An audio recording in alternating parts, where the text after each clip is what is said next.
Stay up to date on the latest political news this election season for less.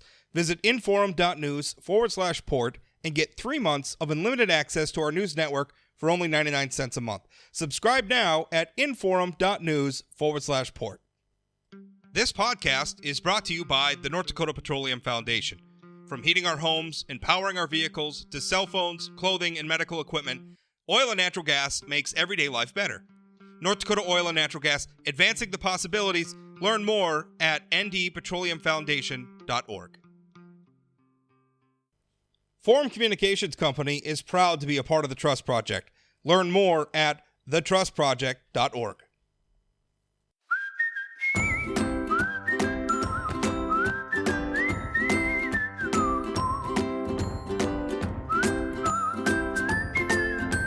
Welcome to Plain Talk, and hey, we've had some previous episodes about this, and I think it's an issue on, especially a school starting, an issue on the minds of so many North Dakotans is getting access to childcare.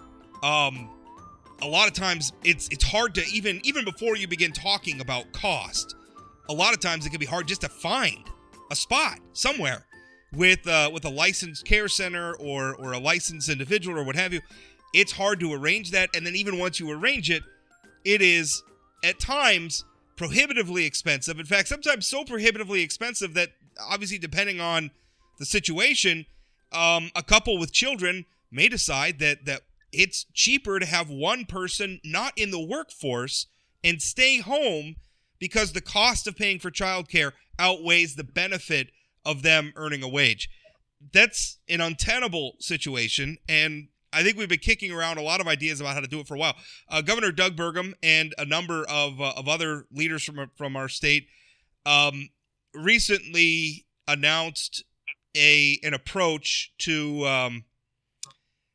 this, an attempt to solve the problem. And here to talk with me about that is North Dakota Governor Doug Burgum, along with my frequent co-host Chad Oban.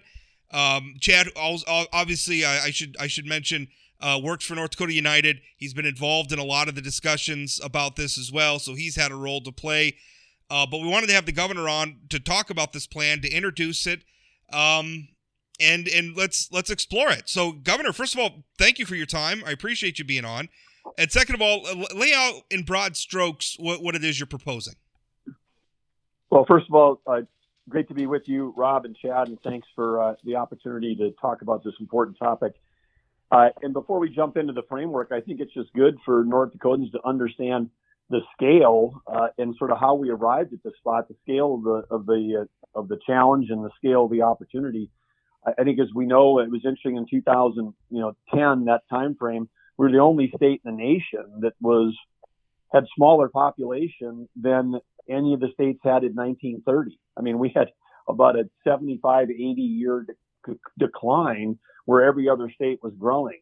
Well, then 2010 to 2020, we're the fourth fastest growing state in the nation. We go from one of the oldest states in the nation on an average age in 2010 timeframe. 2020, we're the youngest state in the nation. At 35 years, we finally, had an economy where young people of the age that they're starting families were staying in North Dakota. And then now we've got this explosion. We've got the highest fertility rate in the nation of any other state, which is, fantastic for our state, for our economy, for our families, for the grandparents that are excited to have these kids close to home. But we now have each year in North Dakota, there's over 10 to 11,000 babies born in North Dakota every year. So if you take the last 5 or 6 years, you take the 5-year-olds and under in North Dakota, there's 64,000 North Dakotans who are age 5 or under. That is like larger than the city of Grand Forks. So now you can decide if you're driving towards Grand Forks and the entire city, every person there was 5 years of age or under, you can decide whether you would want to keep driving towards that city or drive away from it.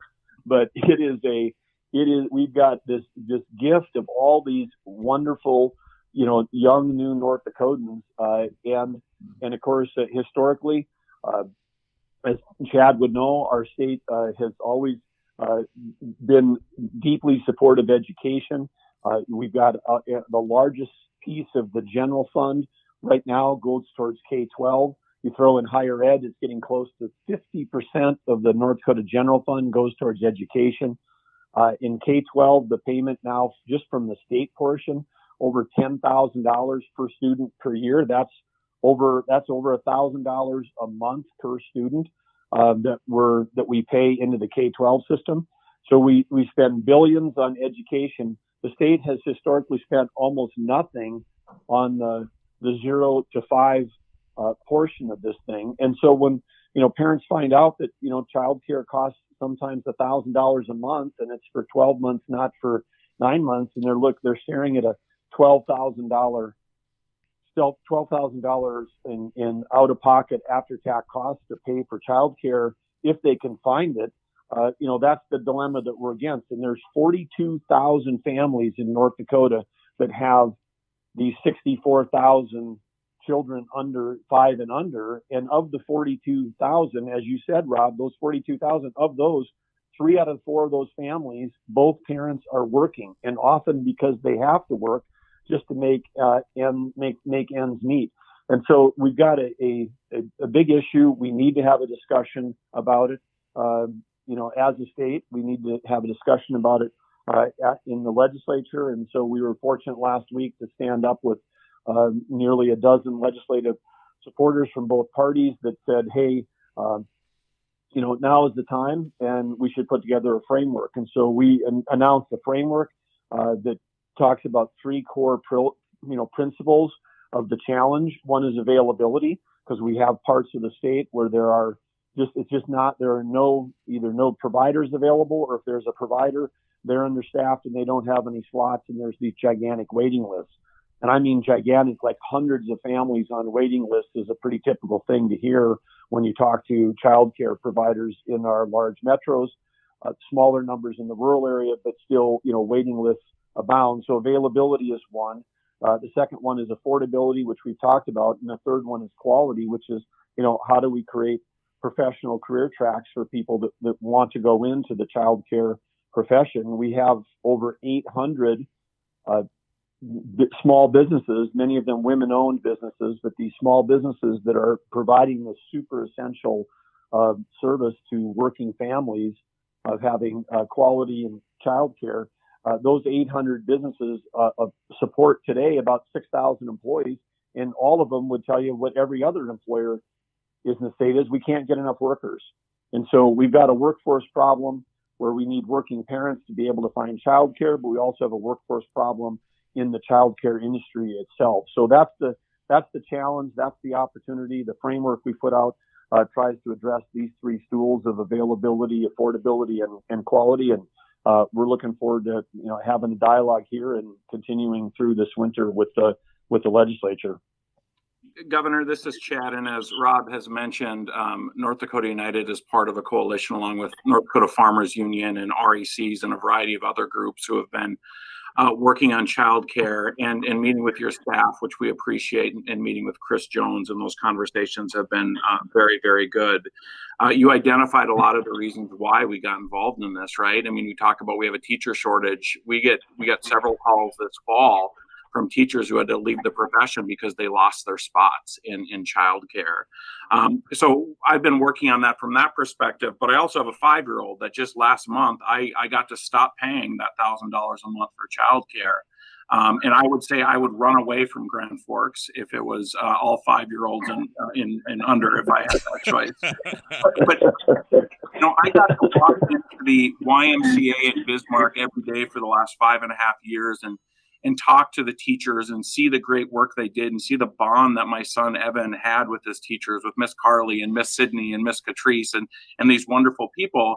But the reality is those people are leaving the profession because he had a teacher who left last year who went to work at City Brew in Bismarck because she could make more money as a barista.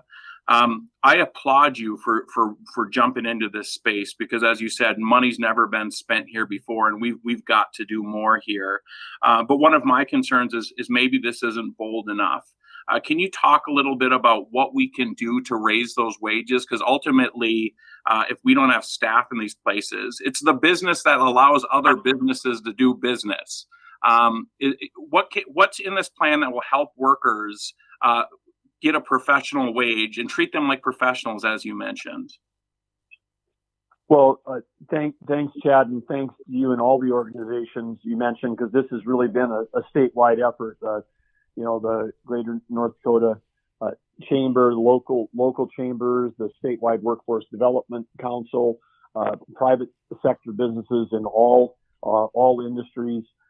Everybody that is working on workforce understands that a huge component of workforce is childcare, because we're not just losing teachers from the workforce because they can't get childcare. We're losing them in all professions. We're losing nurses. We're losing everybody. And it's interesting because we have this discussion and we keep saying, hey, we should be investing more in workforce training. Well, we invest all this money in K-12, then we invest a lot of money in the university system. Some of the people that are having to opt out of the workforce to stay home are people that have had 16 years of state-supported support, K-12 and higher education. We have trained workforce in North Dakota that we've invested in significantly over their lifetime. In many cases, that could be hundreds of thousands of dollars between the $10,000 at K-12 and the support they might get at the university level, and then they have to stay home. So we have to solve this issue, and we have to approach this issue together and understand that if we really want to achieve our full potential as a state, I mean, let's even talk about base retention. The new Air Force approach, what used to be 10 years ago, if you're trying to save the Air Force base at Minot and Grand Forks, or with the Happy Hooligans in Fargo that have a active duty responsibility, when they come in and look at where they're going to base these missions, they used to say, do they have a good K-12 system? Check. North Dakota, we did. Now they look at K-12, they look at childcare. A lot of the people that are coming to the Air Force are, again, early 20s, starting families. This matters. And so for us to be competitive in any field, we've got to solve this problem, or people are going to choose to move to places where this infrastructure exists. And part of that, Chad, you're asking about the pay of people that work in this profession. That's a problem. The framework that we propose includes no new regulations. There's nothing in there that says, thou shalt have to pay X dollars for, X people or this. We don't change any of the ratios. The ratios of teachers to kids are there. They work. None of the child care providers want them changed because that's how we end up with quality and safety for the children and the peace of mind for parents. But when you do that, when you've got a ratio of say 1 to 4 for infants, then you end up with the most expensive part of this being the 0 to 3. We got a particular problem in the 0 to 3 portion. And so our framework understands that.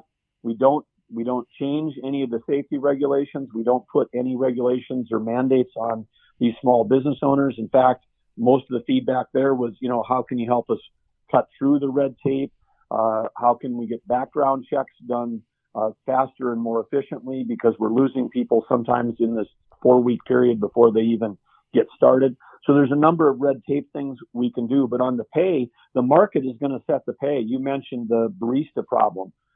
It's not just there. I mean, McDonald's, right now in many places are paying more than they are for childcare. And so we have to fix the system where, because normally you'd say, well, how do I pay my employees more? Well, then you charge your customers more. Well, in this case, you can't charge the customers more because they already can't afford the service. So we have to have the thing, and part of this is where the private sector has to come in, which is in match programs. So part of our framework would be that if employers want to keep working families, they've got to figure out a way to do, match the state in providing dollars to families that can get more dollars in the system to allow the providers to pay more for their staff. We put a bunch of money, $85 million last year, in the CTE facilities, just like we have a CNA program, Certified Nurse Assistant, where we've now got students in high school that go through that pre-professional training and earn that certificate. They go to work at a nursing home, they make more money.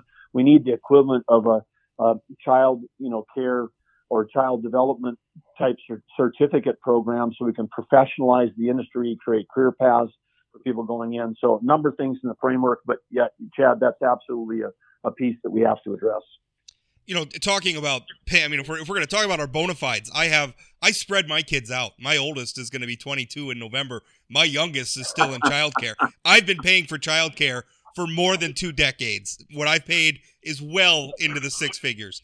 So I am very familiar with this problem. You've got some street cred, Rob. I have some street cred. One thing that because I really like that you're talking about it like the stool. And obviously, I mean, I was thinking of it before you started talking, Governor. Everything you've said made sense. I was thinking of it as a supply and demand problem, where you have people who need childcare and you have people who are trying to provide childcare, and there's a disconnect there where the one side can't provide enough at a cost that the other side can afford. And so I think that's obviously the problem that we have to tackle. One thing that worries me is that the need for childcare is immediate. Like, it's there, it's palpable, it's ready to go. Ramping up the supply side is going to be slower because it's hard to attract people in. It's hard to get wages to where get people to start these businesses. And so part of what I'm afraid of is that if we put a lot of money into helping people be able to afford this, it's going to be a lot of money pursuing limited supply. And what we know is that is a recipe for inflation. We've seen it in higher education. We're seeing it in our national economy right now. How do we avoid that? How do we avoid childcare price inflation in this situation?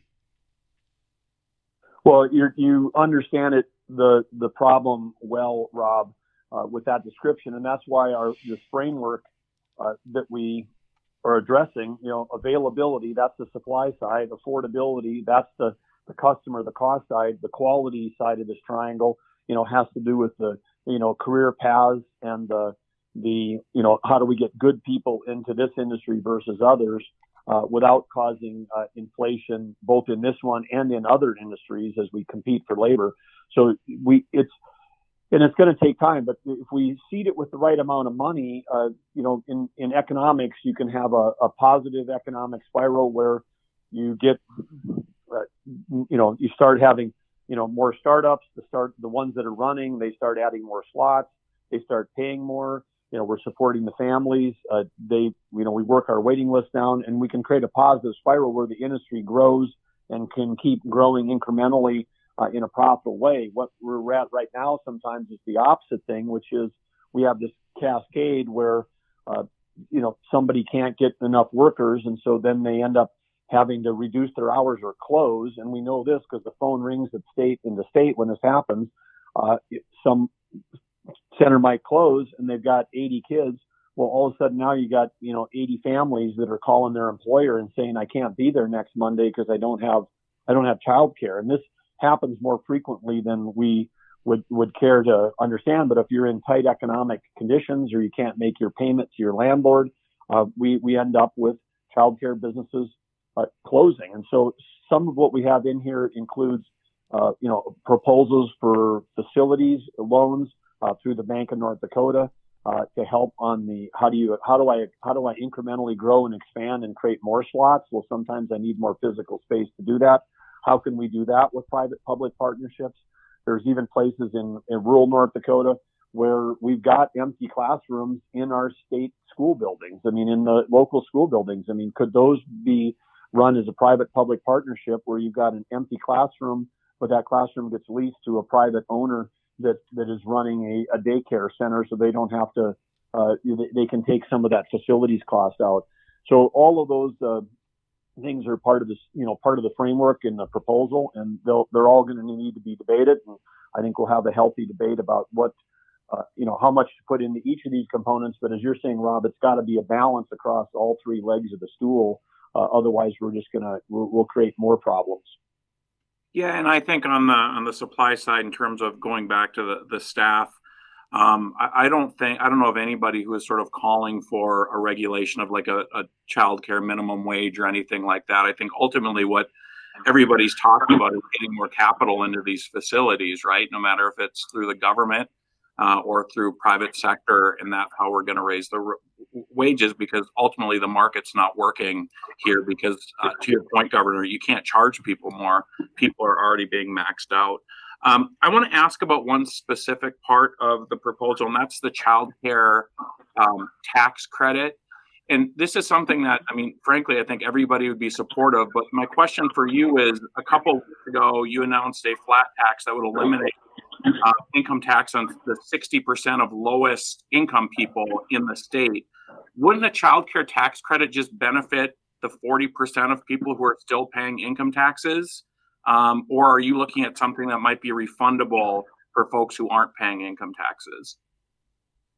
Well, in the proposal, we understand that it's never certain that, as popular as it is, it's never certain that a proposal on income tax Sure. is going to pass or not. I feel like it's very smart policy right now for the state to eliminate income tax for 60% of the taxpayers in North Dakota, because that does hit hundreds of thousands of families in North Dakota, and sometimes the people that are at the lower income are at the beginning of their careers. And if they're at the beginning of their careers, they're probably also at the age where they're thinking about starting families and facing childcare. So if we get the income tax proposal through that eliminates it for 60% of the people, then that may be a component of this framework that would drop out, because it would be redundant. Because we would have already taken care of that for folks.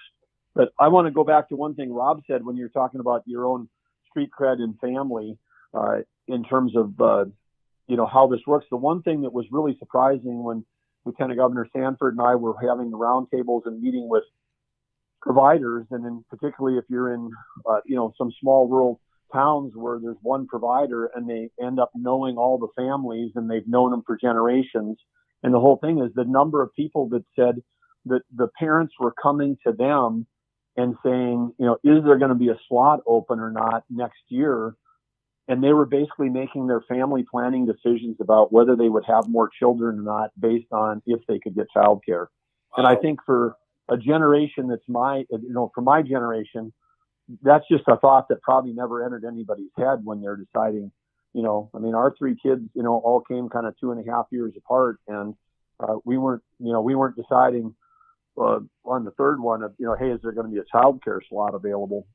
And so this is just something we have to recognize that we do have the highest birth rate in the nation right now, which is a great thing in terms of young people and young families here. But, that also could be in danger because people may decide, hey, I can't have as many kids, or I can't have them as close together because of the lack of childcare. Well, I appreciate that, and I will tell you, one of the reasons why our children are so spread out is, frankly, we could afford one in childcare at any given time. We couldn't necessarily afford two. So you talk about it going into family planning. Yeah, I live that. That's a real thing. What do you think is going to be the obstacle to getting? You have a lot of people from really across the political spectrum who were part of your announcement of this plan. So obviously there's a lot of enthusiasm for this out of the gate.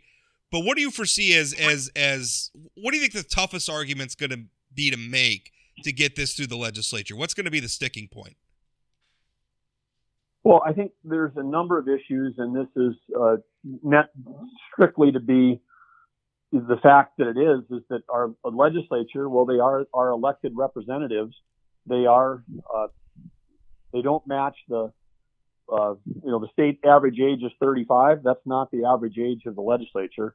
And the state is, more or less 50% male and female, and our legislature doesn't come anywhere close to that. And so then if you've got, an older and substantially male group that lived in a different generation when they had kids, then you have to say if they're making policy decisions based on personal connections, then we hope that their kids and their grandkids are of influence to help build the biggest, big enough coalition to understand this, because this is we're in a different era and a different challenge, and I think we have to really be paying attention to the all the employers in the state that are having challenges, and that includes school districts with teachers and healthcare with nurses and everybody else that is in, because this is not we know in today's era that if there's childcare issues. It's not as simple as the gender roles where, hey, the mother can stay home. We know that this impacts both parents, and there's a lot of shared responsibility on parenting, and it can take all kinds of people out of the workforce.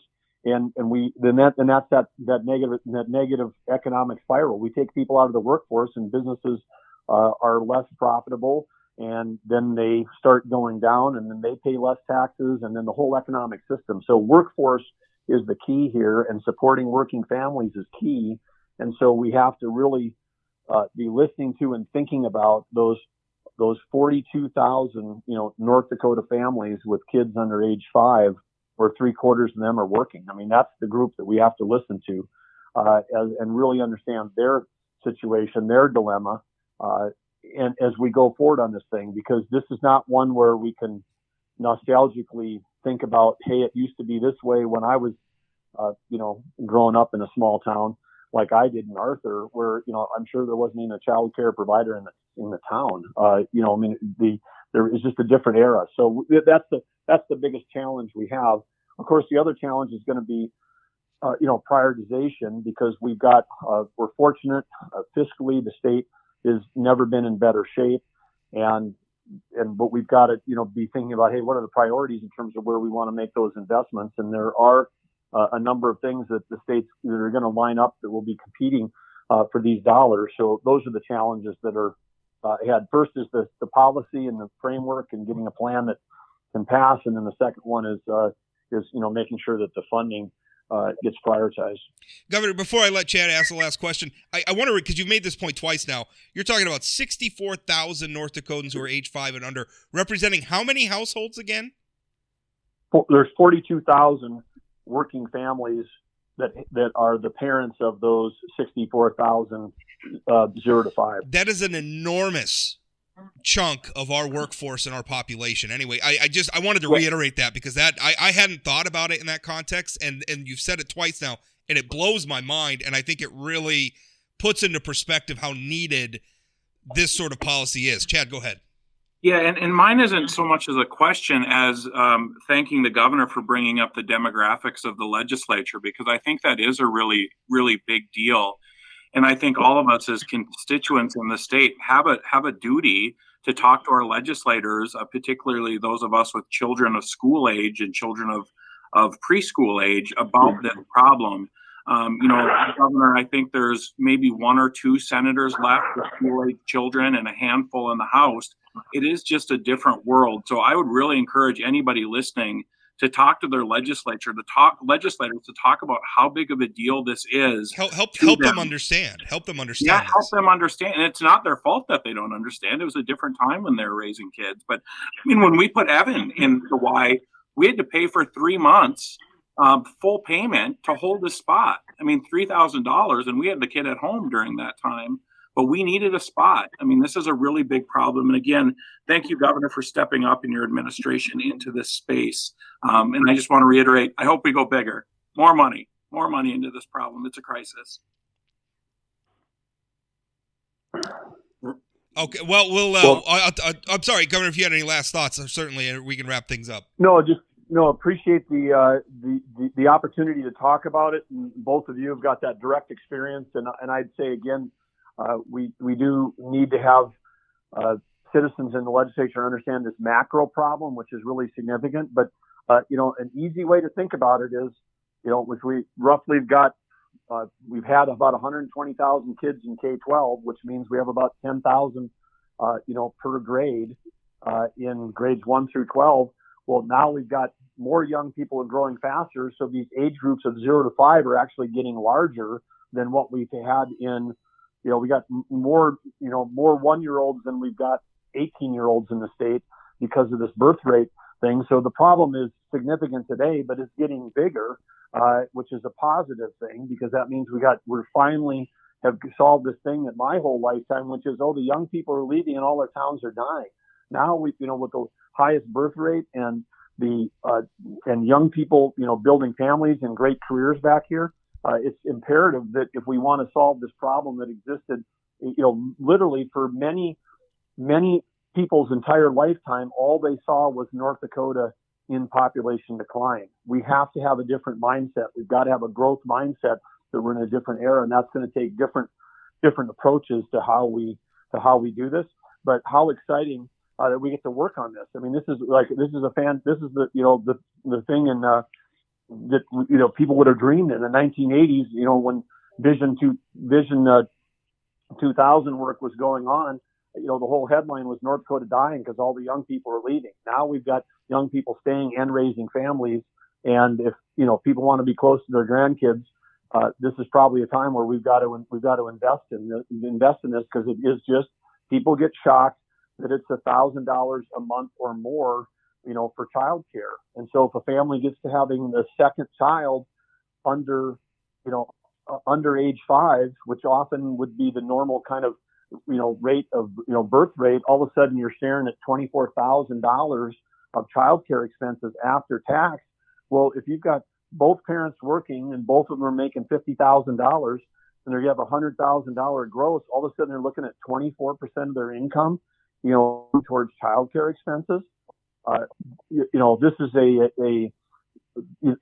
so we know from the data in North Dakota that it can range anywhere from 15% to 40%. Well, when it starts to get up to those numbers above, 20, 25% or higher, that's when people drop out of the workforce. It's just not affordable. And particularly when you throw in, higher gas prices or higher interest rates, these things are all squeezing the family budget. And so the pressures right now on working families are greater than ever. And if we don't solve it, if we don't take action, if we do nothing, if that's the option people choose to do nothing, it's guaranteed demographically the problem is going to get worse. We're going to have more kids at higher prices with more childcare, facilities struggling or closing, and we're going to be in that downward spiral. And we have an opportunity right now, if we take action together, to create a positive spiral and actually build up a healthy childcare industry in our state. With professional career paths, availability, affordability. If we do that, then we have a chance again to keep the engine rolling. And North Dakota's economic potential is really unlimited. And it doesn't, not just Air Force bases in our existing businesses that are here, but attracting businesses, because business would move here if we had a stronger healthcare. If we have a stronger childcare system, they'll move here versus choose to go someplace else. And we can just keep the positive engine rolling for North Dakota. This is a key part of it. Well, Governor, we used up all the time you graciously gave us today, and then some. So I really appreciate you coming on and talking about this. Thank you, Governor. Super. Thanks, Chad. Thanks, Rob.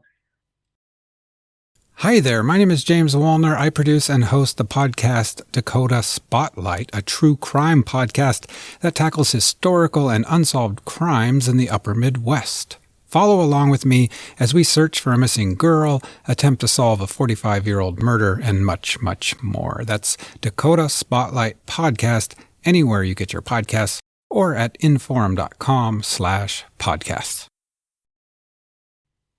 Well, I thought that was a good interview. At the end, we're talking about, obviously, the challenges that I think it's fair to describe a baby boom in North Dakota. And it amazes people, even now, our state having lived through the oil boom and all the demographic and economic changes that brought to our state, it still shocks people when I tell them that North Dakota is now one of the youngest states in the union.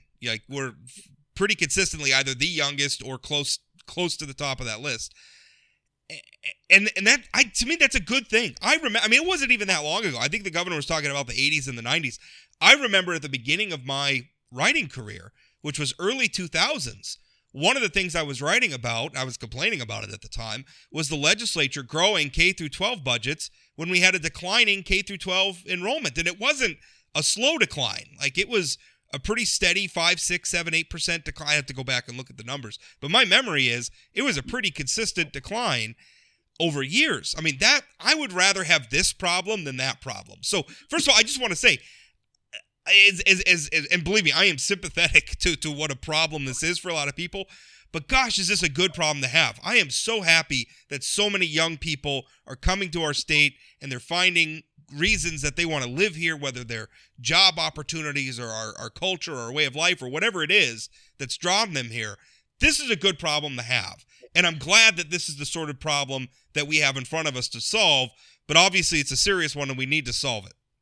Yeah, I think one of the things that makes it exceptionally difficult too is even before the population growth, this was a problem for a lot of families, right? It wasn't to this point, but it's not like we had this great childcare system in place before that, and then this, this boom, it just made it worse. And so, I mean, I've talked to people who are looking for childcare. Their kids are now in college. We're looking for childcare back then and had a tough time finding spots. So I think it's definitely made it a lot more difficult. And I think, what the governor's talking about in terms of the squeeze on middle class, I mean, you and I can talk about that from a firsthand perspective. I mean, there's nothing better than when you have to stop paying your childcare. It's like you got a raise. It's like you got a huge promotion, right? For sure. But the problem is, I mean, you help out the people paying, and they're still paying the same rate with a little bit of help. It still doesn't solve that supply side that you're talking about. And unless we figure out how to pay employees more to keep them around, and we didn't get a chance to talk about this, but the coalition I'm working with has calculated in order to bring childcare workers up to a living wage, which is $21 for a single mom with a single kid, it costs $300 million a biennium. So when we start talking about putting $60-80 million into the system, that's not, and all that money's not going to get to employees, obviously. I just worry that, we have to start. I mean, kudos to the governor for starting because we're doing nothing now. But I just worry that politically you are not getting $300 million for this. Of course. I was just making that point as sort of how big this problem is. And I don't know. I have a little bit of a problem. Like every childcare worker has to make $21 an hour. I don't think that's practical. I don't think that's reality. I guess it's a good number to throw out there, but I do agree with you. I mean, we have to we can't provide the service if we don't have people to provide it. And so we have to make childcare be an attractive business. And maybe I'm thinking, because I think it's both. Obviously, we got to be able to attract workers. We also have to be able to attract business owners who want to start these business to employ those workers too, right? Because let's face it, owning a childcare center is not exactly even at the prices that people are paying for it. A lot of these places, boy, I know a lot of they're doing it out of their home, and they're not rich. Let's put it that way. And I've talked to providers who have received capital from large businesses who have the smartest people running, in coal country, running this thing. They're still losing $1,000 a month. Trying to make it work and can't. So, I mean, it really comes down to putting more money. And I just want to make it clear, I agree not everybody across the whole thing should make $21, but that's just sort of a frame of reference. But I think if we expect somebody to go and get a 4-year degree, be a pre-K teacher, I mean, we have to pay them. We know how much college costs. I think it's going to be a mistake to start if we start talking about this like it's pre-K education, and we're talking about childcare workers as teachers and stuff, because that you're gonna invite in a whole other. I was just reading, because one thing that was really important to me. I started school a year late because my parents thought it was better for boys particularly to start school a little later. I think there's all sorts of science behind that. And so I don't want to get into a realm where this becomes a debate about early childhood education. I think we're doing ourselves a disservice, and we're going to make it harder to solve the child care problem, which is much larger than that. And I would argue much more pressing. I think that's fair. I also think we need to talk about these folks as childcare professionals, not as babysitters as well. I think there's maybe a nice balance we can use, because I think often it's like, okay, we're just going to throw our kid over with the babysitter. But your kid learned a lot at his facility. Sure. I mean, Evan used to come home from the Y. I was like, where did you learn that from? And a lot of it, it doesn't even need to be structured lessons. A lot of it's just learning to play with other kids, learning to share, having some of that conflict, and learning how to deal with it, building friendships. All of that stuff is important. It doesn't have to be sitting and reading and doing science experiments. And allowing them to explore things they're interested in, right? I mean, Evan and a bunch of his buddies got into science or got into space last year. Yeah. So, they would sit in a corner and look at space books and talk about planets and come home and tell me about it. That's cool. Yeah, it is cool. So I'm all for this. Those are the two things that worry me is balancing the supply side and the demand side and not creating a cost spiral that is going to turn this, it's going to bloat this budget. If we commit to this budget line item, that's going to bloat it year after year, that's going to bloat costs it's not going to do anything, I should say, to hold in check the costs that parents are paying. We have to be very careful how we do this and make sure we're balancing right. I feel like the governor understands that. Hopefully the legislature will understand that. And the other thing is, I think with something like this, it can't be everything to everybody. I think we got to keep it very narrowly focused on what it is. If we let the perfect be the enemy of the good, we're not going to get anything out of this. I think that's fair. I would also suggest that the legacy fund is a perfect place to invest in this. I mean, when we talk about legacy and investing in our future, there's a stream of money here that can be accessed to do this right. Everybody says that about everything, though, and I think the legacy fund is this really tempting pot of money that we can hitch to any priority we want because there's no political consequence for it because nobody feels the burden of it. I don't know. That childcare in our future is quite a legacy, Rob. Yeah, I mean, a lot of things are quite a legacy. Everybody who has an idea for the legacy fund thinks it's a wonderful legacy from our state, and I guess they're all right. And I'm not arguing against this. I get very worried when we start decoupling the cost of government from the people paying for it, and I think that's kind of that's a larger discussion about. Listen, if we're going to get rid of all income taxes, we're going to have to deal with that at some point. Yeah, I mean. At some point, we're going to be selling people a story that they can get all the government they want and they don't have to pay for it. I'm not. I mean, listen, I'm very much like I'm for getting rid of the income tax, and I'm not necessarily against raising other taxes to replace it, right? I just, because to me it's a compliance thing, it's an ease thing. I like consumption taxes more than I like taxes on productivity, so if we needed to bump up the sales tax or something, I'd be okay with that, right? That's not the conversation that's taking place at the legislature. I understand. I don't live in the fairy tale land where we can just cut taxes and it has no impact on revenue. All of these things need to be paid for. And that's my point. Like I want people to feel the government policy, right? If we're going to increase spending on something, we should feel that. Yeah. Everybody needs skin in the game with this stuff. So, but wrapping up the child care thing, again, I think it's so amazing that it seems like everybody's on board to do something and are very passionate to get something done. That's not often a place we get to in politics. I may think that the size of this thing should be bigger. But to the point of don't let the perfect be the enemy of good. Amen. We've got to do something. I thought the governor's comments about the demographics in the legislature were very interesting. I thought, and frankly, I mean, it's tough medicine. I think there's probably some lawmakers who take umbrage to hearing that, but that doesn't make it any less true.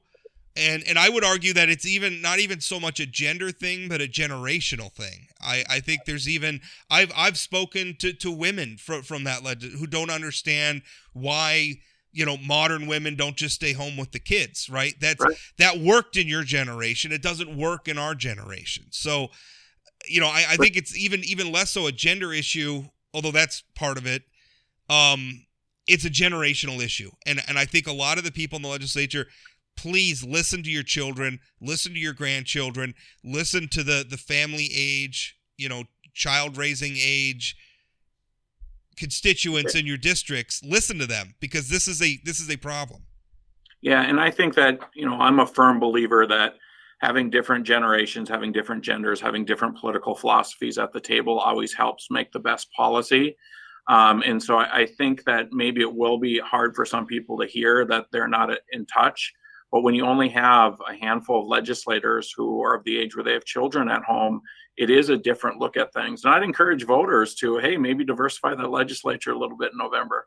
Yeah. And really it speaks to a larger challenge, I think, for any policymaker. Inevitably, you're going to come up again making policy to solve problems that you don't have any experience with, right? I mean, if you're a young person, you don't maybe understand what it's like to negotiate Medicare, right? You don't understand what it's like to live on a fixed income. So, there's all sorts of, so this is a challenge. You need, the people in the legislature need to try to understand something that a lot of them don't have a lot of experience with when it comes to this issue. Rob, this is a much bigger conversation, but we also have a legislative process that makes it very difficult for working families to participate in it in the middle of their earning years when it's part-time and all that kind of stuff. Well, that era, I feel like with the term limits making the ballot now, it's going to pass. There's no doubt in my mind that it's going to become law. And that's going to, I think inevitably is going to create a situation we're going to end up with something like a full-time legislature. And I am on the fence about it, because on one hand, like, the pros for it are the things you're talking about. You have a full-time legislature. It's easier for younger, middle-class people who aren't retired. It's easier for them to serve. The other thing I have is I'm a conservative, and I believe in the old Mark Twain saying about, life, liberty, and property being in jeopardy when the legislature's in session. So I go back and forth on it, but I feel like if we pass term limits, that's where we're heading, full-time legislature. Yes. Agreed. All right. I hope we don't pass it, but we're going to pass it. Yeah, I would rather not pass it. All right. Well, I feel like we've covered it in depth. I feel like it's. I'm very interested in this debate. I think it's going to be a tough one in the legislature. I think there's going to be a lot of people who treat this as the old, back the school bus up to the maternity ward. And I think we need to avoid those pitfalls, because there's a real problem here to solve, and hopefully we can get to solve it. Yeah, and Rob, before we leave, Max Schneider got appointed U.S. attorney. I could not be more excited. Yeah, I think Mac's going to do a fine job. I have a column up about it today about how no complaints at all about Mac. I don't, obviously Mac's on the other side of the political aisle from me, but elections have consequences. He's more than qualified to hold that position. I think he'll do North Dakota proud, even if I might disagree with him at times. My problem is how long that whole process takes. We're at a point. It was long under Obama. It got longer under Trump. It's even longer under Joe Biden. We're 41% of the way through Joe Biden's term in office. He just nominated. By the way, Max Schneider doesn't have the job yet. Yeah, he still has to get through this. Who knows when hopefully the confirmation will sail through, but who knows, given how dysfunctional Congress is. So that whole process. To me, it's a symptom of a larger problem. If we can't even do simple things like appoint a U.S. attorney for North Dakota, we can't even do that. No wonder we can't budget and do all the other things Congress is supposed to be doing. Rob, we found something else that I think all North Dakotans can agree on, regardless of their political side of the aisle. We should move these things quicker. Trump should have moved quicker on Wrigley. Obama should have moved quicker. Get these, and you're right. The fact that Mac, we're halfway to. And let's end this thing where like one senator can just gum up the whole works. Like one senator who's got a chip on their shoulder about something can gum up the whole works. Enough. Yeah. If there's a majority to confirm. Let's move on with our lives. And kudos to Kramer and Hoeven coming out right away and saying they support Mac's nomination, even though they're from a different party. How could you not? I like Max Schneider's. I think he's a great person personally. His politics aren't to my taste, but he's qualified for the job, so he gets the job. All right, that's it. We'll end it there. Thanks as always, Chad. See you, Rob.